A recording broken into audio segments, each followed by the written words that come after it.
Intervalos de comprovação metrológica. De quanto tempo eu tenho que calibrar os equipamentos de medição? Essa é a grande pergunta aqui. Não existem regras, mas existe, né, orientações para isso. Porque cada caso é um caso. Tá certo? Por que cada caso é um caso? Porque depende muito do ambiente, onde o equipamento está instalado, onde o processo de medição é realizado. Né? É um ambiente mais limpo, é um ambiente mais agressivo, é um ambiente mais sujo, tem mais vibração do que em outro lugar. Então não dá para generalizar, não dá mesmo. Ok? Então, o que vocês têm que ter? Aquele programa de calibração, colocando de quanto em quanto tempo vocês vão calibrar. Se o instrumento permite ajuste, vocês vão ajustar, ou vão pedir para o fornecedor de calibração ajustar. Vocês vão dar para ele as informações relativas a esse ajuste, qual o erro máximo admissível e assim por diante. Então vamos lá, os métodos usados para determinação ou mudança dos intervalos entre comprovações, aqui é mais calibração, pensando em comprovação agora como calibração, devem ser descritos em procedimentos documentados.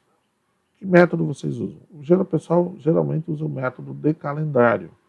O que é um método de calendário? Aquele, deu um ano, faz nova calibração.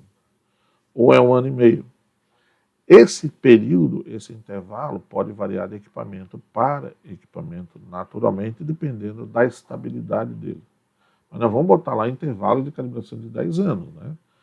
Vai ser difícil vocês justificarem isso e um auditor aprovar. Eu diria, no máximo, um ano e meio, 2. Tá certo? Aí nós temos que ter aquela tal história, que é ter o histórico, né?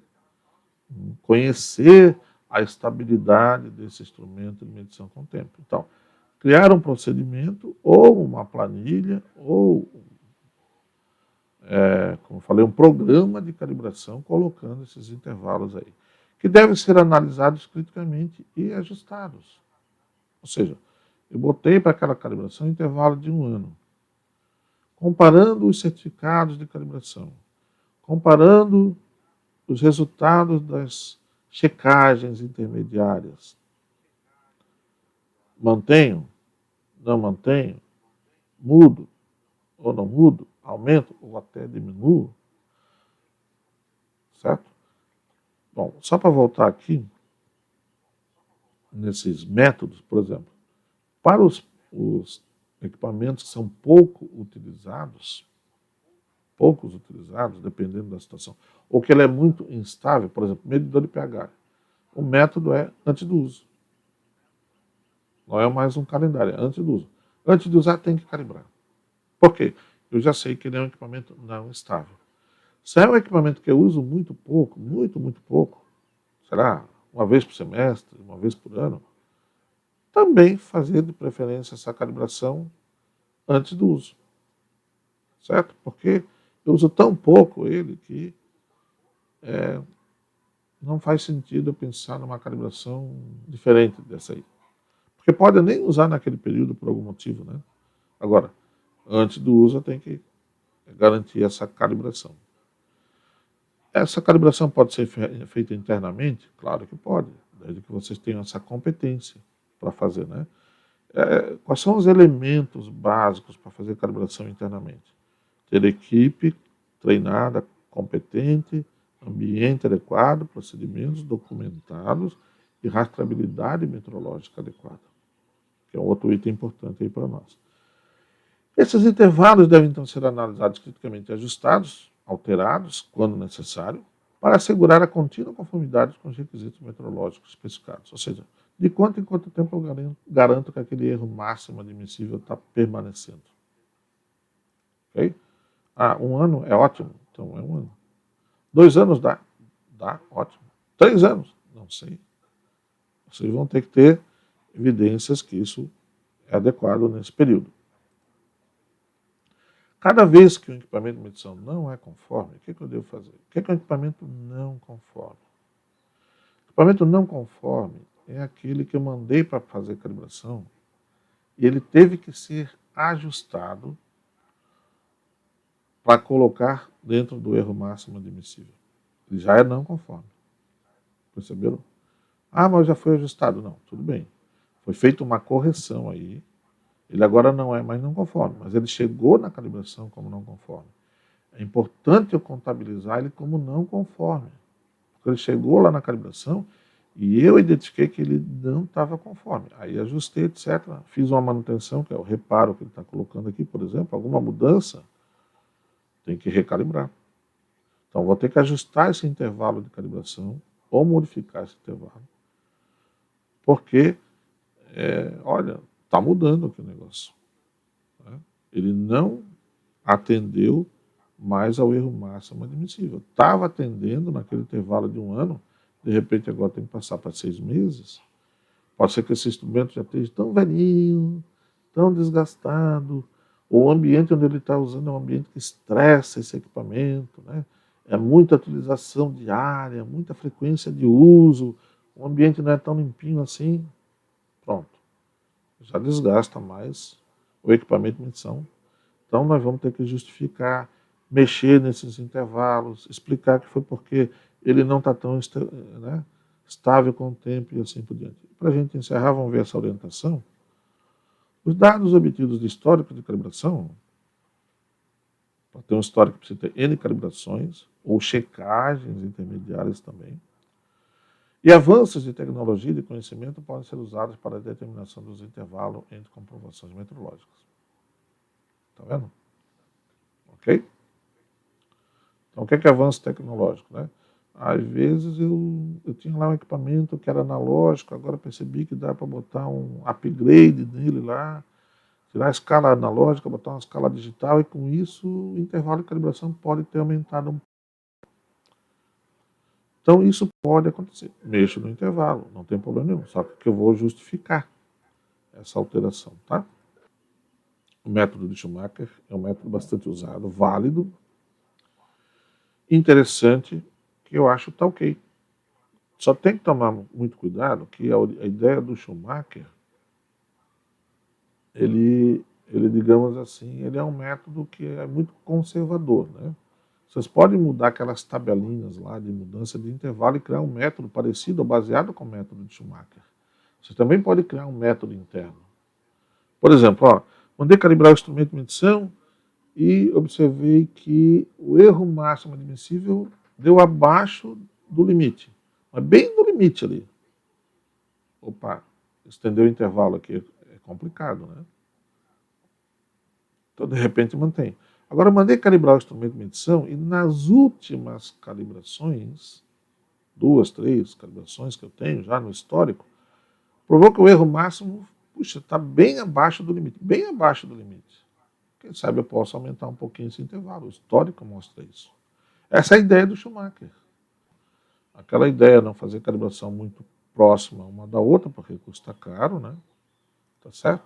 E também não esticar demais os intervalos de calibração, porque aí acaba a gente correndo o risco do equipamento passar dos limites de erro máximo aí nesse meio.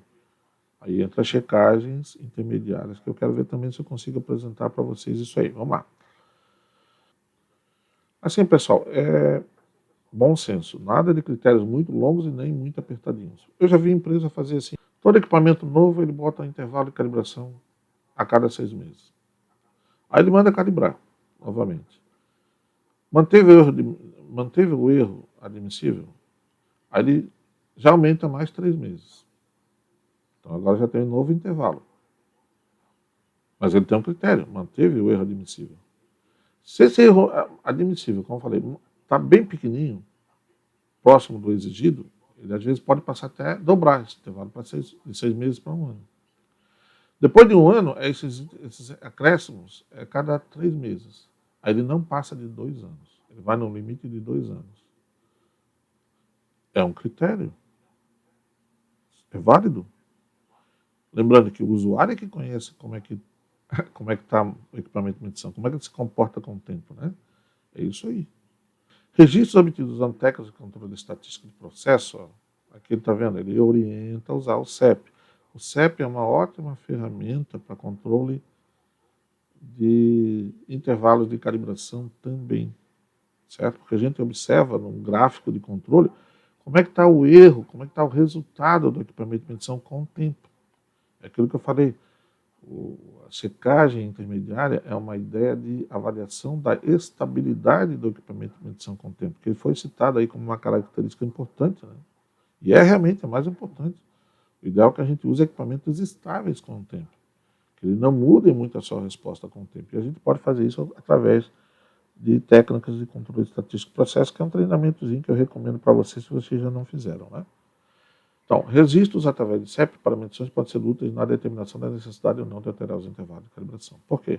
Ele mostra, né, no gráfico quando os erros estão aumentando muito, estão chegando perto do limite. Tá certo? Opa, chegou muito perto do limite, tem que calibrar. Né? Tem que reajustar, fazer calibração e assim por diante. Eu vou mostrar para vocês aqui rapidamente um gráficozinho. Fazer um gráfico tipo esse que está aí na tela agora. Quer ver? Ó? Aqui não é nem um CEP, tá? Mas é um gráfico de controle. Ó, aqui tem nesse gráfico, no XX, o número da verificação e checagem.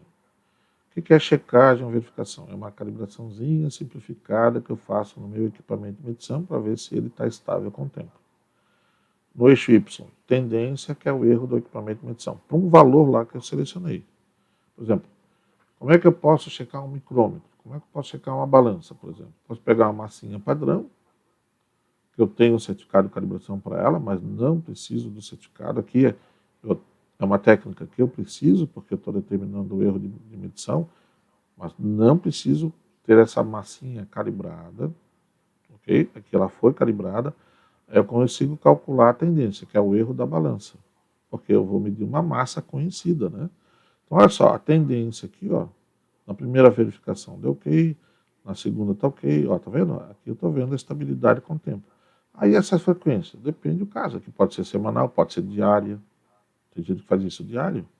Agora veja o que aconteceu na nona calibração, na nona verificação, checagem. Ah, foi lá para baixo. Aqui a gente já diz, opa, sou o alarme. Por quê?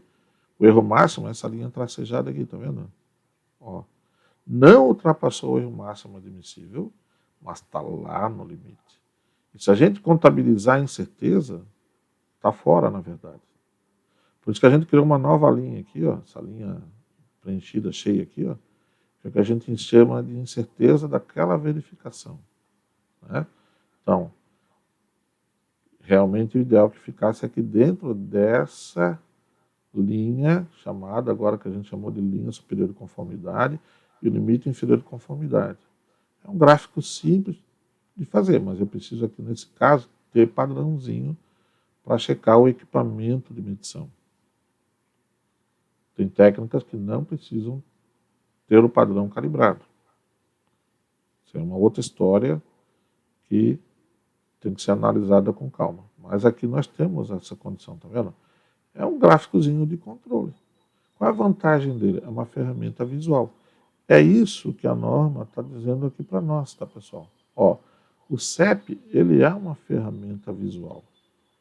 Ele vai ter lá um controle, né, um gráfico, dando os controles que não tem nada a ver com tolerância, não tem nada a ver com equipamento de medição, propriamente dito, mas há um limite estatístico que diz assim, não pode passar esse valor. Ok? Bem, mas isso tudo é uma longa história, para isso que existe o curso de controle estatístico de processo para laboratório, por isso que existe o curso de definição de intervalo de calibração em laboratório, e assim por diante. E tem uma norma, que é o IML 010, Organização Internacional de Metrologia Legal, que dá algumas dicas sobre intervalos, como mexer no intervalo de calibração, definir o intervalo de calibração. É um documento fraco, vamos ser honestos. Né? Ele não é aquele documento todo. Ele dá lá 5 métodos, esse método de calendário, de uso, quando eu for usar ou não, e assim por diante. Tá? Então, olha só, não é uma não é uma norma, é um documento orientativo da OIML, tá? Mas que ajuda. Mas assim, é um documento que não traz muito detalhes, não. Mas é uma fonte, existem outras fontes por aí, Schumacher, por exemplo, né? Que tem algumas informações talvez um pouquinho melhor.